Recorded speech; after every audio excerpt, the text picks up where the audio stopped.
state regime media known as Fox was in a total free fall on live TV yesterday as Donald Trump tried to cover up his connections with Jeffrey Epstein by dropping the interview between his former criminal defense attorney, Todd Blanche, who's now the number 2 at the DOJ, and Ghislaine Maxwell. Ghislaine Maxwell was saying the most horrifically obvious lies.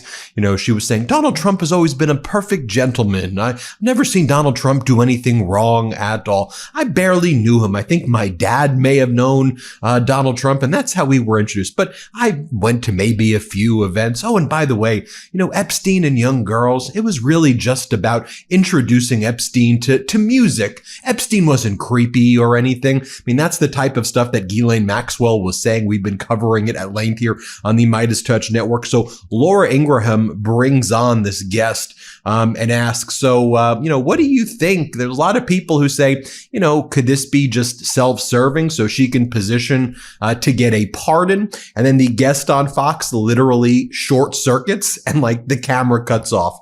Here, watch this. That's their take. That of course she was going to say this because she wants a pardon. She wanted better digs and she got transferred. And you say?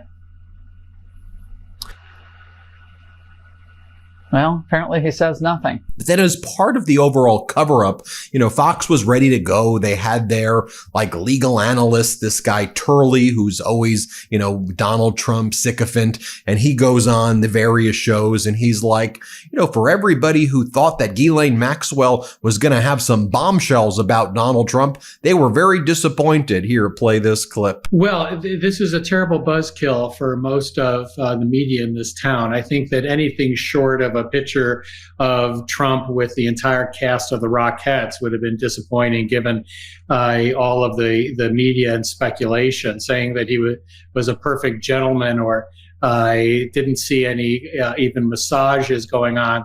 It's not what many in this town had hoped for. There's been this narrative that Trump has engaged in everything from the Ukraine to cracking down on crime in D.C. as a distraction of what Maxwell was going to reveal. Okay, she's a convicted sex trafficker. She was charged with perjury. I mean, in all of the DOJ filings in her case where she was convicted as a sex trafficker of minors, they said what a liar she was. And it's obvious. I mean, the fact that the DOJ literally gets into bed with a convicted sex trafficker and moves her from Tallahassee to a minimum security facility in Bryan, Texas, after all of this is not just mind-boggling, but shows the utter rot in this Trump regime. Going back to Jonathan Turley right here. Jonathan Turley's like, and people were wondering if there was going to be an Epstein list. But Ghislaine Maxwell tells us that there's no list. We just found out there's no list from the convicted sex trafficker. And she's credible, isn't she? No, she isn't.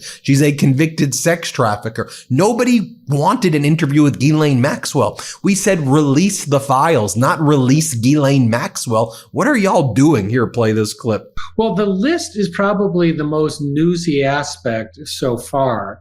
There has been this just speculation that there's this hidden list, the insurance policy that was being held, and that she would be the most likely custodian of that list. She just outright says that list doesn't exist, and I actually think I know how that rumor began.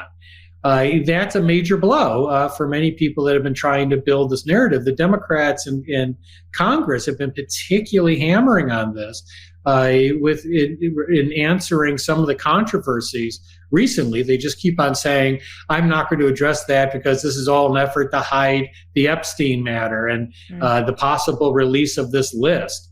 Well, she's saying there isn't any list that she knows of. And this is how Fox tried to report it, as though this was like straight news when the Ghislaine Maxwell audio and written transcripts were released from her interview with Todd Blanche, number 2. They were like, we've now learned that there is no list. We all know there's a list. We know Donald Trump's name is all over the files. Release the freaking files. But here's what Fox said here. Play this clip. Well, in just a few minutes, Martha, we've been looking through this, and we can tell you the top line here is that there's no client list, according to Ghislaine Maxwell, and there are no high-powered individuals that were on any sort of list. She did not incriminate anybody in that 9-hour interview that she did with the Deputy Attorney General, Todd Blanche. She said right here, quote, "There is no list. We'll start with that. The genesis of that story I can actually trace for you is from its absolute inception, if that is what you're interested in. That's part of the DOJ transcript." And then one of the things that Fox was covering as part of this overall cover-up that's been going down over the past 24 to 48 hours, right? It started early Friday morning where Donald Trump ordered his DOJ and FBI, apparently at the request of Russia as well. A Russian ambassador or diplomat is taking credit for this, to go after John Bolton, Donald Trump's former national security advisor. So Bolton's home and business office was raided because the Trump regime said that he has classified documents from when he worked with Donald Trump during Trump's first administration. The Trump regime tried to make this claim during their first administration, saying that Bolton wrote his book using classified information, which was proven to be inaccurate at the time.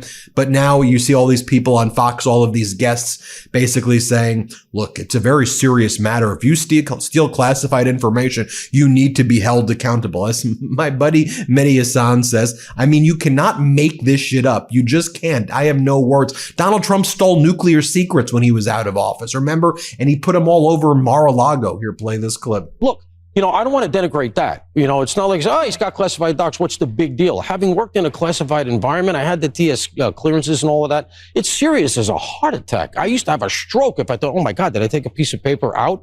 You can't do that. That is really, really important. And if it turns out that the former ambassador to the UN had top secret documents lying around in his kitchen, then I'm sorry, it's indefensible. Then you have Sean Duffy, Donald Trump's transportation secretary. He's talking about what's on all of our minds, I know, which is that we all need a sustained presence on the moon and nuclear reactors on the moon. I know. I mean, yes, they promised us that things would get more affordable. Yes, they promised us that we would all be able to, there would be no more wars throughout the world. Yes, they made all of these promises that education, healthcare would be, they made all these promises. But actually now they're saying nuclear reactors and sustained presence on the moon. Here, play this clip. One of the key areas of the moon is the South Pole. We have ice. Ice means water. But if you're going to have a sustained presence on the moon, you need power, right? I don't think we want to send shipments of coal to the moon. We can have some solar, but the greatest energy source, the best energy source is nuclear. And so if you want sustained life, that's the power source we're going to use. Now, liberals have said, oh, we're going to have bombs on the moon. Like, no, this is about power. I've officially found my favorite summer shirt, and I've got to tell you all about Poncho. Imagine a shirt that feels like your favorite tee, is built for the outdoors, and still looks sharp enough for dinner out. That is the magic of Poncho. I've been living in mine all summer, chilling at the beach in the morning, running errands in the afternoon, grabbing drinks at night, and it holds up all day long. I don't know what kind of fabric Poncho uses, but it just feels good. Lightweight, breathable, dries fast, and that vented back is just the best when it's hot and humid. It's soft straight out of the box and has just the right amount of stretch. Looks-wise, these shirts deliver. Clean collar, neat sleeves, holds its shape, and it fits perfectly whether you go regular or slim. I went with the slim fit, and it is tailored without being tight. Plus, there's a sunglasses loop by the chest pocket, a hidden zipper pocket for your phone or cash, and even a microfiber cloth sewn into the hem to clean your shades. Smart details, no fluff. Poncho's got a bunch of great styles, the original, western, denim, and ultralight. You could get them in short or long sleeves, regular or slim fit, and in a ton of colors and patterns. If you've been looking for the perfect shirt, something breathable that fits great, feels even better, and stands out in a good way, give Poncho a try. Go to ponchooutdoors.com/Meidas for $10 off your first order. That's PONCHO outdoors.com/Meidas, MEIDAS, for $10 off and free shipping. Go try one out today. Oh, and then what is the other issue to try to distract us that they talked about on Fox all the time? the restaurant Cracker Barrel. They changed their logo. There was like a white guy on their logo, and now it just says Cracker Barrel. And now all of the competitors like Steak and Shake are saying that it's so woke and woke Cracker Barrel. They went from talking about Sydney Sweeney's jeans and that we should all liberals are apparently mad at Sydney Sweeney's jeans, which no one was mad about. And now liberals are mad about Cracker Barrel. No, y'all are just making up weirdo issues and then saying liberals are mad at it to cover up the fact that Donald Trump has the most disastrous presidency right now in history. Here, play this clip. Yeah, no, he's not. Yet he said he found Christ in the parking lot of a Cracker Barrel. To Joe, though, what do you think is the motivation here for Cracker Barrel? Earlier this week, I forwarded that it's actually part of this thing that people have talked about, which is refinement syndrome. Everything in aesthetics, from logos to cars to interior design to architecture, has been refined into everything looking the same. Even fashion. We all look the same. We listen to the same music. We wear the same clothes. We frequent the same restaurants. It's part of the monoculture, and we're losing everything that's unique. On the other hand, here's this theory about the Human Rights Council and what might actually be motivating Cracker Barrel. Yeah, I mean, conformity is so boring, right, guys? And Cracker Barrel broke one of the cardinal rules of life. If it ain't broke, don't fix it. I mean, this is like messing with the Nike swoosh, like with McDonald's arches, Starbucks logo. So yes, this, I believe, is a crime against humanity. And whoever made this decision needs to pay. And I mean, just ask the geniuses who decided to change Coke to New Coke. Why do that? Why mess with a good thing? Or whoever thought changing the Redskins to the Commanders was a good idea, Will. Also, hopefully that gets reversed one day. I second that. And by the way, doesn't it look like Sean Duffy's literally like decaying before our eyes? Like, I mean, this guy looks like he weighs like 95 pounds right now. Anyway, and Sean Duffy says, we just want to let all the aliens know out there, we come in peace. We are a peaceful people when we come over and take over the moon. Here, play this clip. Why do we want a sustained presence on the moon? There was a time where people would say that if you control the sea, you control the world. I think in the future, he who controls space controls the world. And so making sure, by the way, we always come in peace. America has a long record of not taking people's territory, winning wars and giving people's land back. So we have a great record. We want peace. But not everyone agrees with our peace mission, which is why we can't lose to other countries in this new space race. Seriously, more from Jesse Waters on Cracker Barrel here. Here, play this clip. In the 70s and in the 80s, corporate America, probably some really drunk guys on Madison Avenue, had really unique brands, and they had spunk and personality. And over the years, everything's kind of winnowed down to the same boring insignia. You see it in cars, you see it in graphics and everything. Why is that? Is it because no one's doing hallucinogenic drugs anymore? Did they get rid of the 3 martini lunch? No. Are there too many women making the commercial brand? I'm just throwing stuff out there, Shannon Bream, but I hate the new age branding. We got to go back to Cracker Barrel. Everything should look like Cracker Barrel. Everything. That feels extreme, but Shannon, Jesse is right that this really does it feel extreme. Here's Jesse Waters again whining about John Bolton, Donald Trump's former national security advisor. Play this clip. And we know it's not about revenge. They wouldn't go after this guy the way they're doing it if it was just a tit for tat. So I can't tell you what they are looking for, but it looks pretty damning. That's what I'm hearing. And here, even Jesse Waters is a little bit confused about, wait a minute, Ghislaine Maxwell saying there's no list? I'm not really sure we buy that. Here, play this clip. The list doesn't exist.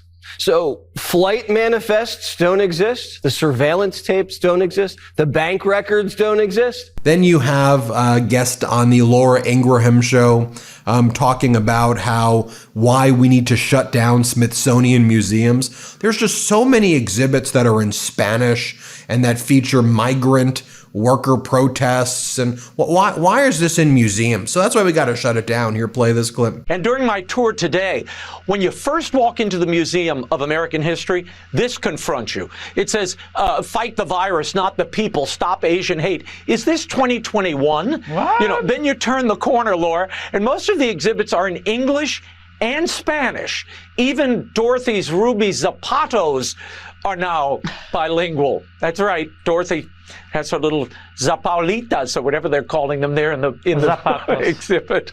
But I found an exhibit. I found an exhibit of a Border Patrol uniform and an illegal migrant outfit, Laura. How is that reflective of American history? Now, this is an exhibit about the American people, and they featured this migrant AG workers protest statue. And the real question is, does this reflect the best of America, Laura? And does it fulfill the Smithsonian's mission, which is to impart knowledge that brings us to a shared future? A lot of this stuff only divides and makes partisan political points. Oh, and then you had Kevin McCarthy, the former disgraced Speaker of the House, bragging that his stock portfolio is doing well right now. Play this clip. How'd the McCarthy family do today in the stock market? We were up today. You know, I left government, so I have some money to invest now. It's much better. Good. And do you think the American people are starting to feel the golden age? Oh, do I think? I know. I see it. I hear it. You know, I work with a lot of people in AI defense and healthcare and others, and entrepreneurs are so excited. They want to take their companies public again. They want to take a risk. They want to invest. And that just means more boats are going to be rising and more opportunities for more people to buy houses. Soon as that Fed chair finally lowers the rate, you're going to see housing take off. Yeah, he's got to unlock the housing market so you can get the American dream again. That's the key. Yeah, Just got to get rid of too late, Jerome. And folks, do you realize that the markets went up on Friday on the news that interest rates may be cut because our economy is doing so bad? That's how the rich get richer, just so you all know, right? So on Friday, the Federal Reserve talked about how our economy is basically tanking, how we're heading into a stagflationary period. They didn't use those exact words, but they may as well have. Unemployment is surging, GDP is decreasing, inflation is rising. All those factors equal stagflation. But basically what the Federal Reserve is saying, we may just have to readjust our thinking right now as a result of how bad the economy is actually doing. So we may need to basically have stimulus in the form of interest rates cuts. And therefore people, the corporations were like, interest rates cuts, now we could borrow more. I mean, and at the end of the day, that doesn't help people. That doesn't help regular folks. And then on Fox, they're whining about the redistricting taking place. Here, play this clip. So is there any concern that this is going to spread and get so out of control that Republicans start losing seats? And they bring on this Republican guy who's running for governor in California, and he blames Democrats for all the redistricting stuff. Play this clip. Truth is that what California voters chose over 10 years ago in two ballot initiatives in 2008 and 2010 for an independent process, that's what I think most people actually want. However, that independent process in California was hijacked by the Democrats. That's why it's just not true to say that Texas started this. The California Democrats took the independent process, totally corrupted it. For example, the lawyers that they hired to do the process were DNC lawyers who were the lawyers for the Obama-Biden campaign. The guy that they hired to do the maps was the exact same Democrat activist that they've just hired to do this second round of rigged maps. So I think we should go back to the integrity of the independent system, but that is not what we have in California right now. And then to add insult to weirdo-ness and to make this even one step weirder, you then have Fox having a whole segment about right-wing people dating each other wearing jeans because they feel hot, like Sydney Sweeney is hot in jeans and that makes liberals mad. Folks, could we just vote these idiots out? Could we just vote these are crazy. These are really bizarre, crazy people. Just vote them out and stick up to these people. Don't let these people bully you. These are a bunch of weirdos. Here, play this clip. Very on theme. The left tried to cancel Sydney Sweeney for her American Eagle jeans ad. Why do you think they came after her? Because I think these are very angry, hate-filled people, and she represents America. She represents small-town America. It's because she's hot and liberals don't like hot people. It's fun to fight back a little and say, you know what, we're going to throw out our jeans and we're going to celebrate this, what it means to be good looking and hot. Anyway, there you have it, folks. Let me know what you think. Hit subscribe. Let's get to 6 million subscribers. Thanks for watching. Love this video? Support independent media and unlock exclusive content, ad-free videos, and custom emojis by becoming a paid member of our YouTube channel today. You can also gift memberships to others. Let's keep growing together.